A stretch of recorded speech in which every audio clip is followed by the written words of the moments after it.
Wa ba ka umarnin ku dinga yin fon kuna yawo da shi a gari? Za ka kawo min yau dole takarda wadda hukuma ta baka dama kai fon askin mu na sojoji na ma'aikatan tsaro. Wacce hukuma ce ta baka dama kai? Labarai ake ne. Ran koya ma hayacinka. Amma ka yi fon ka aiko askin sojoji askin mu na ofisoshi. Lallai yaran sojojin nan. Wata daman haka kuke mana. Kuna zuwa kuna sa kayan sojoji kuna burga. Kuna so ku wulaƙanta mu. Da yau zan nuna maka cewar ƙaramin nan iska ne. Mara mutunci, kai waye? Ya guri ofisa. Ba ka rena mu yayan sojoji ba?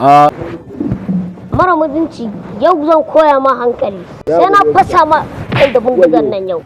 Ya guri. Kamfanin MTN. Ba fa kai da na kira ba da kai nake ba, suna nan munafukai sun kasa kunne suna jina. Ba na son yawan gulma, ina yawan cikin waya da budurwata sai ku dinga samun baki. Ba na so ku daina samun baki, kawai ku dinga gaya min ya count tulo. Kar ku kara ban san irin wannan. Yawwa.